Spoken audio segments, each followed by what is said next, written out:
Hello, fellow climbers and yogis. Today's practice, we're going to be focused on flexibility and mobility within the hips. As always, my practices come from some sort of personal experience. So for myself and also for my climbing partner, my quarantine partner, we both have noticed because of lack of going to the gym and not doing as many yoga classes, we've been getting quite tight in the hips and legs. So hopefully this is a shorter practice that you can do more regularly, just to keep that flexibility and mobility in check. We all know how important that is for our climbing and getting those feet high on holds. And you can even do this, in front of your favorite show or listening to a podcast. Hopefully it's a shorter practice than some of the other videos I've shared. If you have a couple of blocks that could be helpful, so have those close by. We're going to start on hands and knees in table pose. Knees are right underneath the hips, hands are underneath the shoulders, core is engaged. As you draw your left knee up and down with the breath, inhaling as it lifts, exhaling as it lowers. Notice if you want to place more weight into the right hand, right knee, sort of leaning to the side. Encourage your body to stay centered. So that's where that core engagement is going to come in and be helpful. And then the next time the knee comes, let's start to draw some circles. So maybe you're dropping that knee all the way down the bottom of the circle, or you can keep it a little bit higher. Starting to warm up the gluteus muscles, and again, lubricating that hip joint. One more here. Slowly lowering it down. So we'll encourage the hips to stay nice and even. Weight is centered between the hands as you lift and lower. Think about your navel as a check-in point.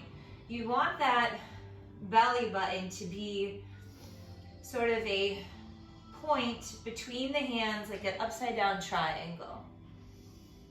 So try not to lean over to the left. Stay with that breath. One more time here. And then we'll create those circles.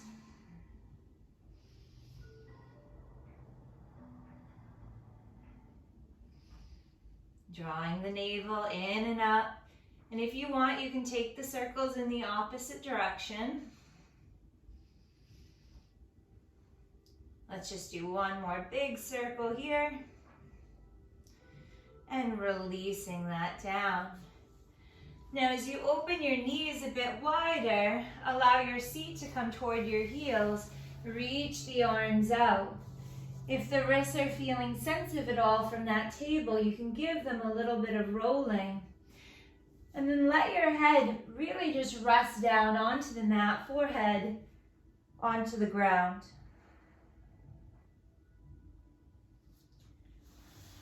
Now, as you stay in that position, and just find that gentle opening of the hips. I'm going to talk at you for a moment. So the difference between flexibility and mobility, simply put, is that flexibility is the ability of a muscle to stretch, to lengthen. And mobility is the ability of a joint to move. So one is passive, flexibility, and the other is active motion, the mobility. So we need both of these things in climbing, both of these things in daily life for our body to move optimally. And often I find there's a lot of focus on the flexibility portion in yoga classes, almost a hyper flexibility that can be dangerous. So we want to make sure we're activating the muscle groups, we're supporting the structure of the postures, And we are increasing strength as we move in and out of these shapes. So that's what we're going to be focused on today. Take one more breath in your child's posture.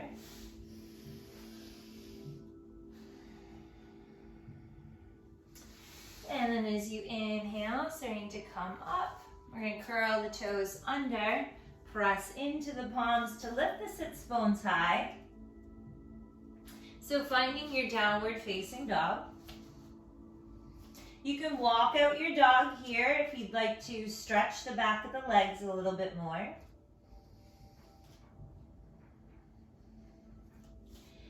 And then pausing when that right heel is landed down, lifting the left leg high. Try to keep your hips side by side to start. And then as you bend that knee, begin to stack your left hip over the right hip a bit and create some circles. Keeping the shoulders just as they were. Take 3 circles in the opposite direction.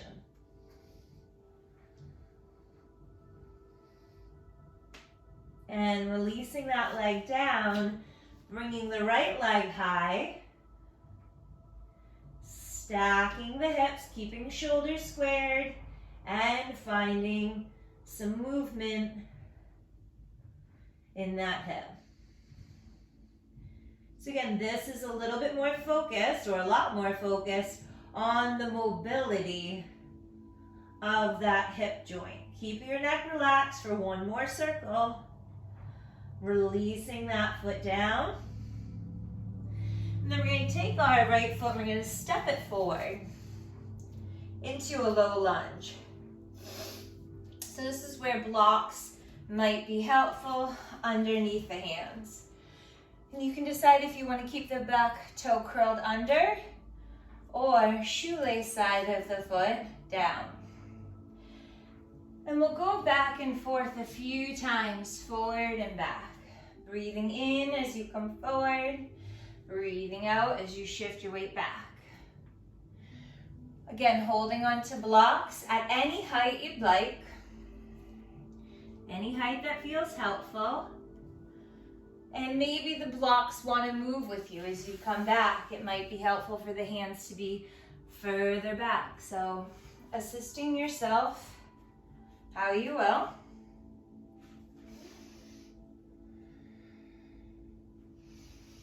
And then the next time you come forward, we'll hold here, bringing our right hand to the inside of that foot. Again, maybe you have blocks under the hands, maybe the palms are flat. We're gonna open that knee, so showing the sole of the foot now, and keeping yourself active in this shape. So you don't want to just dump all your weight into your hips. You're still sort of engaging through the glutes, hamstring on that back leg, still fired up, quadricep, I'm pressing into the ground. As we bring the sole of that foot down, now just turn those toes, maybe heel toe out a few times, and then turn the toes in a diagonal toward the right. Maybe your right hand comes to your thigh and you just give it a gentle press, opening.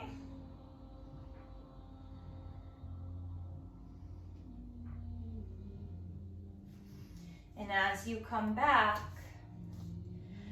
holding here, coming up higher on blocks if you'd like, we're going to take a quad stretch. So leaving that left hand down, grab hold of the right sole of the foot, and then just kick back into the foot. So you're sort of, instead of pulling the heel in really close to the buttocks, which will lengthen the front of your quad, kick back a bit and help open that shoulder up. If you want to test your balance here, you can let that left arm lift. And gently releasing. We're going to go back one more time here. And as we shift our weight back, we're gonna try to flex the toes, a dorsiflexion, toes toward your shin, and then a pointing of the toes. One more time, drawing the toes back, and then adding a little bit of a wag of your tail and a windshield wiper motion with the toes. Now, if that felt enough for you, stay with just the forward and the back lunge, a half Hanuman asana. If you feel prepared to take a full Hanuman asana, you extend the legs out. So you're doing both of those postures at once. This is where blocks are really helpful to hold on to. They can help you press into, take some of the weight off of your shape, or place underneath your leg to sort of fill in that space between the ground and you. Maybe 2 blocks fit underneath there. Let's take one more breath in and breath out. All right, to release from this, curl your back toes under. Slowly walk the knee in. So I'm just taking little micro movements to get that back knee closer. Then I can place weight in the back knee, bring the front foot forward. We'll bring them both back into table. Just give a little wag here. All right. And then we'll take the left leg forward and do the same thing. So blocks are there if you need them, if you want them. And we'll come forward and back with the breath.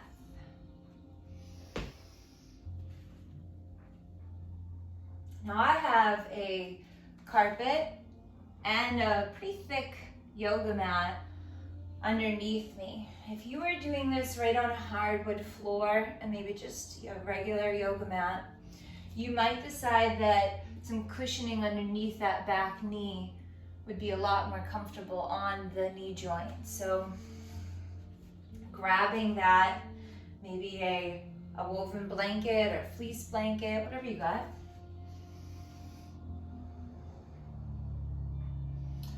Okay, next time we're forward, we're gonna hold there. We'll take it into lizard pose by bringing both hands in, blocks at various heights or hands to the ground, and then dropping that knee out to the side.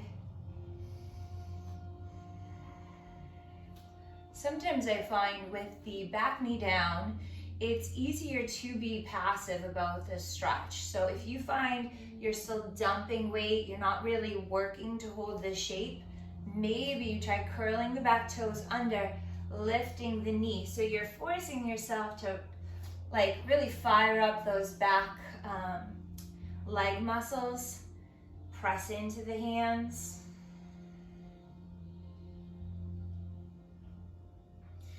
And then we'll take it back down. That's the sole of the foot down.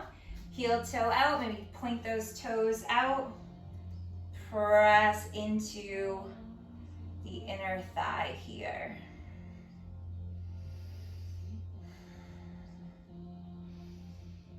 A little bit of a twist. As we come back, aligning our heel with our knee, we're gonna grab hold of that back foot. Maybe right hand stays down, maybe it reaches up.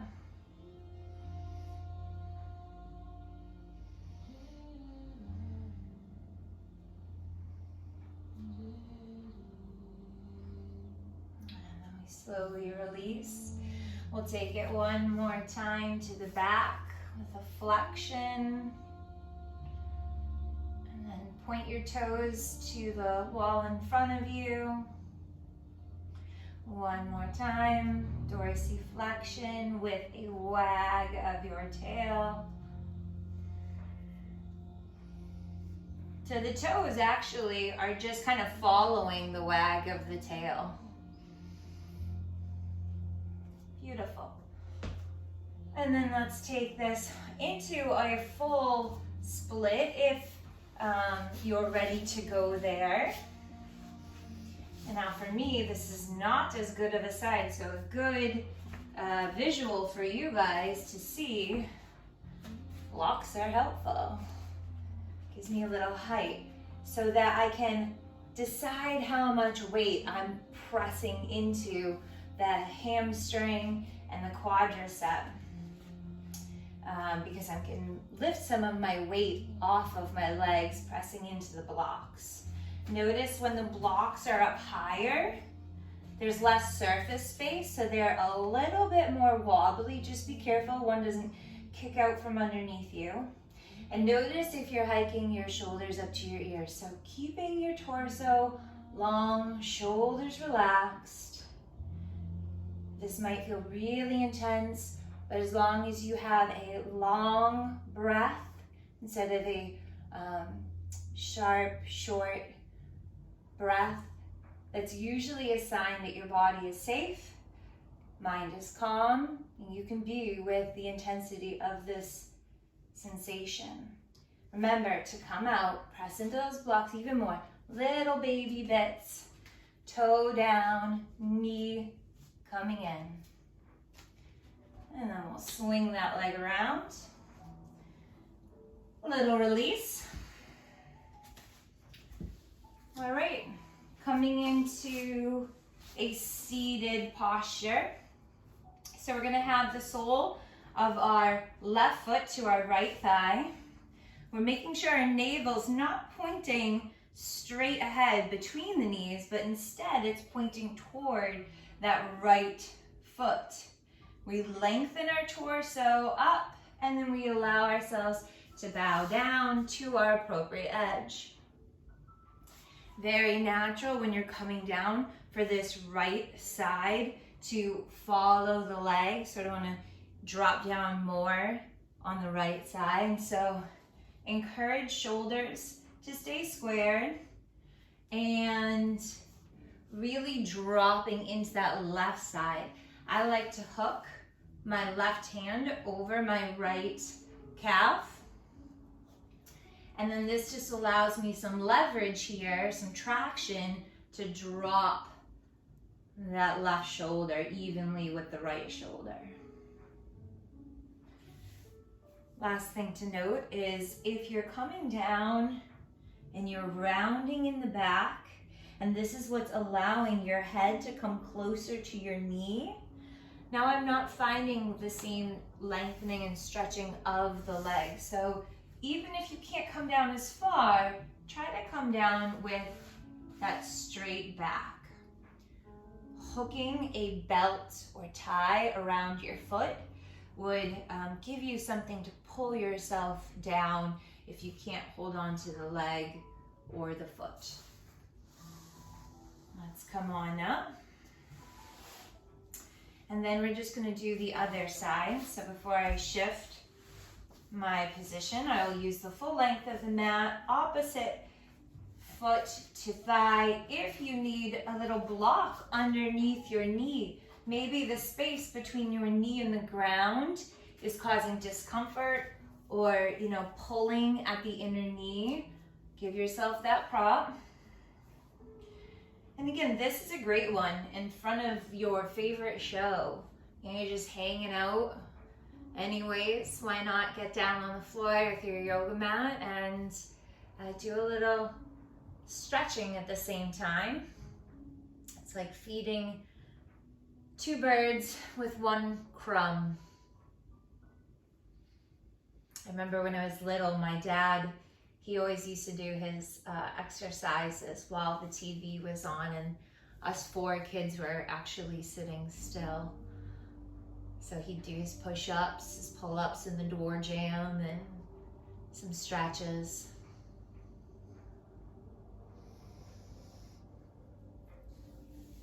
All right, coming up. And the good thing again about these is you can hold them as long as you want. So once you get familiar with the different stretches, different poses, you don't need the video, and you just hold these as long as it feels right for you. As we come into a straddle, I use the full length of my mat, so my heels are cushioned by the mat. The toes might be pointing up. I'm going to encourage them to point back behind me for an external rotation of the thighs. Maybe sitting upright is a lot of sensation for you, and if so, stay there. If you want to make it a little gentler, you take a block underneath your seat. So just sitting onto a block. This is going to get your hips a little higher than your knees, make it a little more gentle. And if you still feel like it's too much for you, lean back even. Take some of that edge and just come back off the edge. If you want more, you come down into the middle.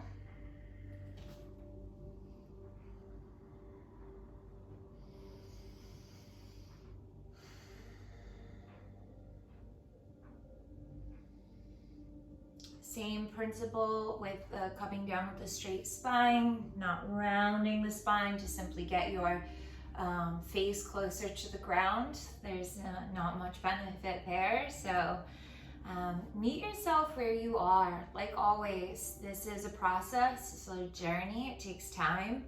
And the more often you can do some of these, the quicker you'll find those changes. As we come up, we're going to take it into a little bit of a oblique side body stretch. So let's start with that left arm reaching high. And then we're going to tip it over to the opposite foot. Now notice the chest is still spacious. We're not collapsing down toward that knee or leg. We're keeping an opening in the chest.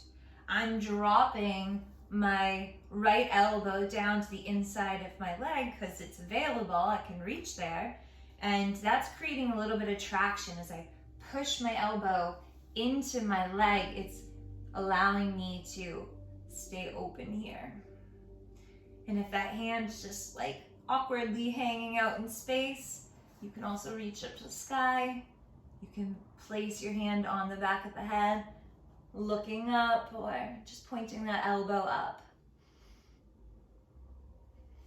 And as we release, we take it into the other side. If it's available to grab hold of the foot, you can go there with it. But again, notice if you're grabbing hold of that foot and the heart is pointing down. So as much as you can, keeping that chest open.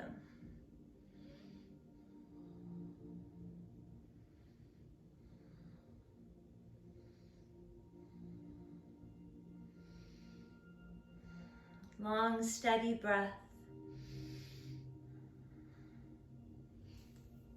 Reaching up. Maybe you decide to add in a few of these lifts where you anchor your hand down behind your thigh. I turn my opposite toe in as I lift. This can feel nice on the shoulders.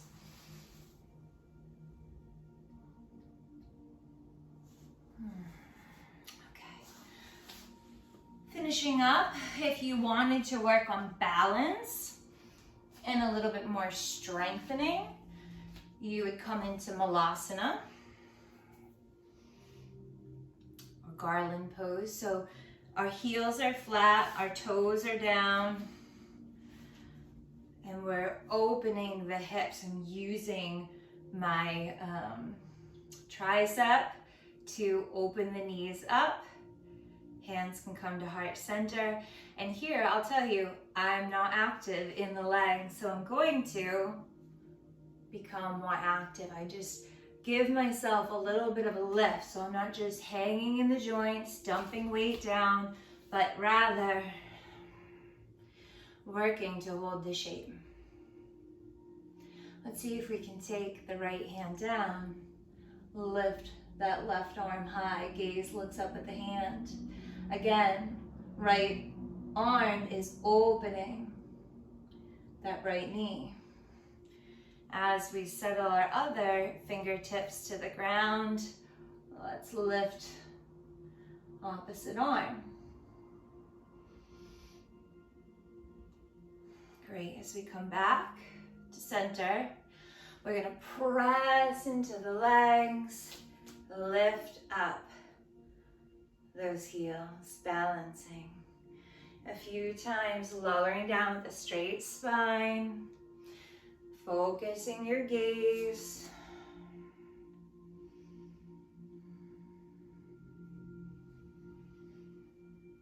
Staying connected with the breath, never really releasing the activation of the leg muscles. So as you come down with control, and as you stand with control, think about engaging the muscles of the gluteus, the butt muscles, and really pressing yourself up.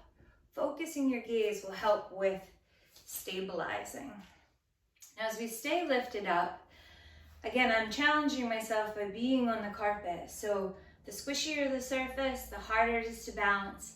If you really want to challenge your balance, you could try this standing on a block. So we're going to focus our gaze, widen the base of that standing foot.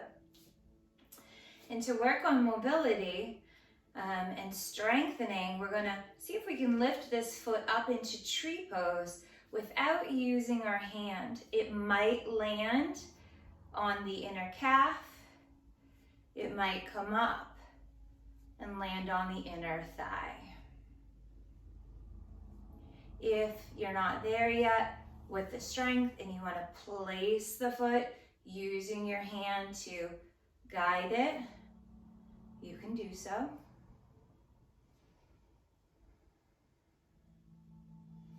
And then we'll take a few extension out and in. Again, this takes a lot of strength. It shows the range of motion you have in that hip. And then we'll see about flexibility with the assistance of our hand, losing my balance. We're going to take our opposite arm out to the side to counterbalance the leg coming out. Finding that drishti to focus your gaze. And then slowly releasing. Ooh. Giving it a shake out as we come into the other side. This one, believe it or not, is going to be even shakier than the last.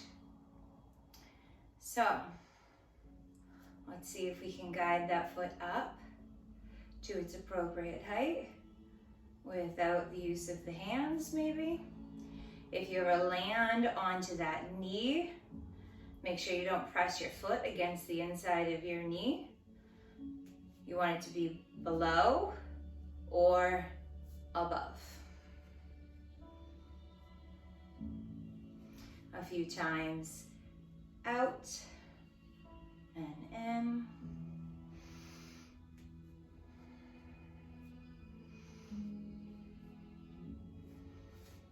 All right, and then we'll take hold of that foot.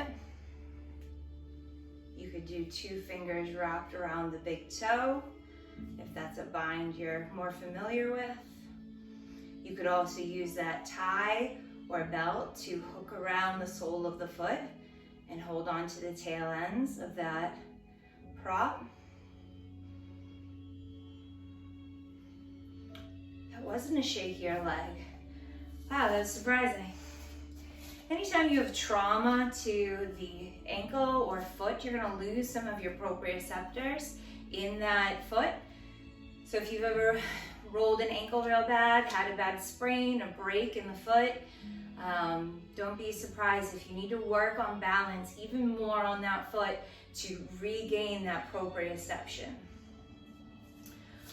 Okay, the last thing I'm going to go over with you is a wind removing pose. So we'll come onto our backs, and here we're just going to guide our right knee into our right shoulder, Keeping the back of the neck long, so a little chuck of the chin dropping down.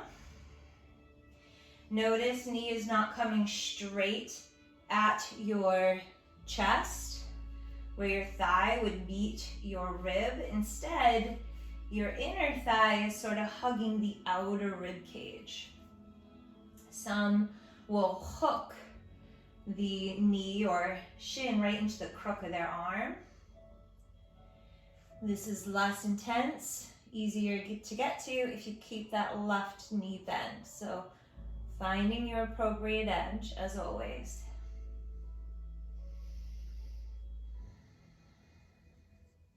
You can roll the ankle if you'd like. Again, hang out there as long as it feels beneficial to do so, and then coming into the other side. I personally like to interlace the fingers, give a pull with both hands. Keep the shoulders relaxed, elbows at ease, muscles of the face nice and soft. So even though there might be a lot of sensation happening in the hip flexor and inner thigh, you can allow the rest of the body to be calm.